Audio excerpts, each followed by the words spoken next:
दुनिया के किसी भी शहर में, चाहे वो कितना भी डेवलप्ड कंट्री क्यों ना हो, रेडी पटरी वाले और हॉकर्स उस शहर की अर्थव्यवस्था में और उस शहर की डे टू डे ज़िंदगी में बहुत अहम भूमिका निभाते हैं।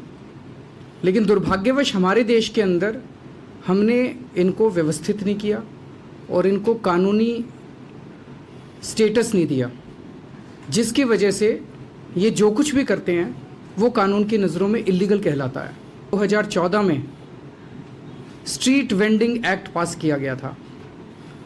वो कानून बहुत अच्छा था, लेकिन उसका आज तक कभी अमल नहीं किया गया पूरे देश के अंदर। तो दिल्ली पहली सरकार है, दिल्ली सरकार, जो अब इसको अमल करने जा रही है। उस कानून के तहत स्ट्रीट वेंडिंग कमिटीज़ बननी है। दिल्ली में स्ट्रीट वेंडिंग कमिटीज़ बना दी गई हैं।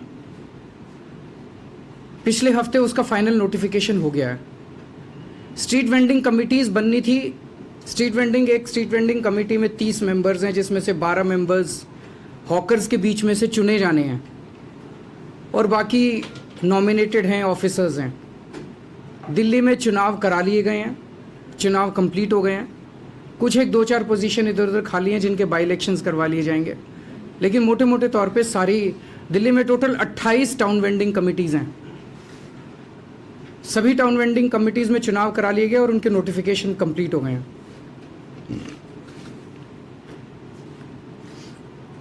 अब कल मीटिंग हुई थी तीनों नगर निगमों के साथ, और नगर निगमों को तीनों को कहा गया है कि अब 1 हफ्ते के अंदर वो अपनी अपनी टाउन वेंडिंग कमिटीज़ की मीटिंग कराना शुरू करें और अगले दिन से टाउन वेंडिंग कमेटी के अगले 2 दिन के बाद से वो सर्वे कराना चालू करें। स्ट्रीट वेंडिंग एक्ट के तहत सबसे पहले पूरी दिल्ली में सर्वे होना है। सर्वे मतलब ये देखना है कि कौन स्ट्रीट वेंडर कौन कहाँ बैठता है या कौन कहाँ हॉकिंग करता है, इसको आइडेंटिफाई करना है। इसका सर्वे होना है, उनकी फ़ोटो खींचनी है, मौके पे जाके उनको वो देखना है कि कौन कहाँ बैठा है। तो कल नगर निगमों को कहा गया है कि आप 1 महीने के अंदर कोशिश करके सारा सर्वे कंप्लीट करा लीजिए। पिछले 3-4 साल के अंदर, पिछले कुछ सालों के अंदर जितने हॉकर्स को हटाया गया दिल्ली के अंदर, जगह जगह से, कई जगह मार्केट से हटाया गया, इधर से हटाया, उन सबको भी अब सर्वे में इंक्लूड किया जाएगा। पिछले कुछ सालों में जिन्हें हटाया गया उनको भी अब कहीं ना कहीं जगह दिलवाई जाएगी दिल्ली के अंदर। ये सर्वे जैसे जैसे कंप्लीट होता जाएगा वैसे वैसे इनको एक सर्टिफिकेट ऑफ वेंडिंग दिया जाएगा। वो एक तरह से इनका लीगल प्रमाण पत्र है।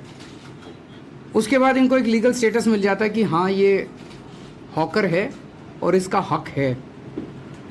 सर्टिफिकेट ऑफ वेंडिंग, जैसे जैसे सर्वे कंप्लीट होता जाएगा सबको सर्टिफिकेट ऑफ वेंडिंग मिलेंगे, और उसके बाद जब सर्वे कंप्लीट हो जाएंगे, बाद में उस सर्टिफिकेट ऑफ वेंडिंग के आधार पे सबको लाइसेंस दिए जाएंगे।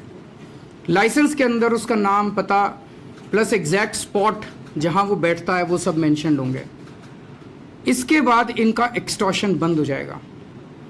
इसके बाद ये कोई डिपार्टमेंट इन्हें तंग नहीं कर सकता, कोई इनका सामान जब्त नहीं कर सकता, कोई इनसे पैसे वसूल नहीं कर सकता, कोई इनसे रिश्वत नहीं ले सकता। इन्हें कानूनी हक मिलेगा, इन्हें कानूनी जामा मिलेगा। साथ साथ हम ये करेंगे कि हम, दिल्ली सरकार ये तय कर रही है कि इस पे एग्जामिन कर रही है कि इनको इंटरनेशनल स्टैंडर्ड्स के कोई खोखे बना के या कोई उस तरह के जो स्ट्रक्चर्स बना के जो बहुत खूबसूरत हो, जिसमें कूड़े के डिस्पोजल की व्यवस्था हो, जिसमें चाहे सोलर पैनल के ज़रिए या अदरवाइज़ बिजली की व्यवस्था हो, इस तरह के हम खोखे बना के अगर इनको दे सकें तो पूरी दिल्ली के अंदर आप एकदम से कंप्लीट चेंज देखेंगे कि सारे एक किस्म के अगर आपको स्ट्रक्चर्स दिखाई देते हैं तो ये पूरी दिल्ली के मार्केट्स को बहुत ही सुंदर बना देंगे।